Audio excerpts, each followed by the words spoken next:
This is The Space Shot, episode 318 for March 28th, 2018, Saturn 1, and NASA's Women of STEM. I'm John Molnix. I've got one quick piece of history, then it's time to talk about Women's History Month and some of the NASA resources on this subject. On March 28, 1963, a Saturn I rocket lifted off on the final uncrewed test flight for the first stage of the Saturn I rocket. This flight was notable because it was designed to test the engine out capability of the booster.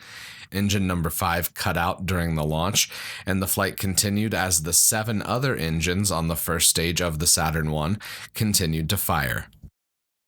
Apologies if you hear purring the rest of the episode. Miss Daisy decided to jump up on my lap here this morning. Since it's Women's History Month, I wanted to share some more resources that are available on NASA's website.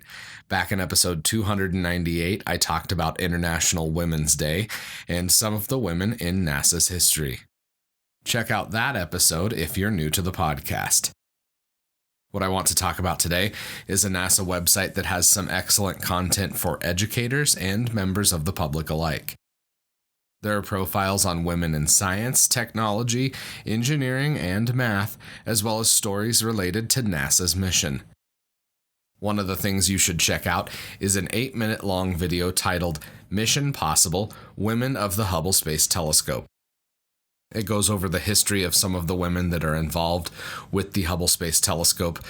The stories of how they got to NASA are incredibly compelling, so be sure to check out this video. I'm linking to it in the show notes. Another article you should read is on studying the lifespan of materials in space. NASA researcher Kim DeGrow is working on a materials experiment that looks at the effects of long-duration spaceflight. These small pallets will launch on a SpaceX Dragon capsule on the CRS-14 mission in just a few days, and they'll stay at the International Space Station for a year. These materials experiments help spacecraft designers come up with designs that maximize the lifespan of the spacecraft. The MISSI, or Materials International Space Station Experiment missions, have been flying to the station for a while now, with the 9th flight launching in just a few days. Exposing materials to space is something that NASA has been doing for decades.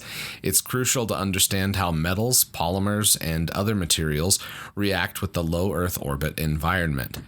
In episode 240, I talked about the LDEF, or the Long Duration Exposure Facility. LDEF ended up staying in space for longer than its planned year. It launched in 1984 and returned to Earth in 1990. It spent extra time in space due to the Challenger disaster.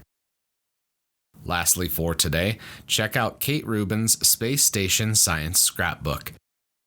There's some really great pictures of her working on various science experiments throughout the International Space Station. Rubens is a microbiologist, and her work on the station during expeditions 48 and 49 put her in the history books. She's the first person to have sequenced DNA while in space. She used a small sequencer that can fit in the palm of your hand, and it plugs into a USB port on a computer. I'm linking to that article and a few others in the show notes, so be sure to check those out.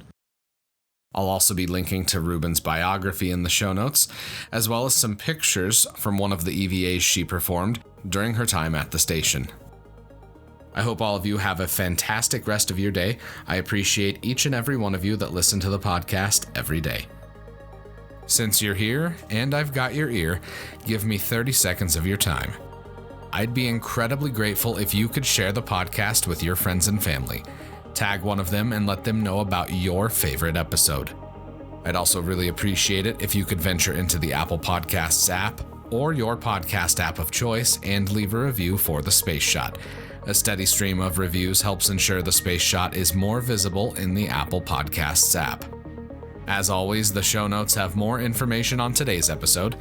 You can hit me up on Instagram and Twitter. Find me at John Molnix. I'm always up to chat.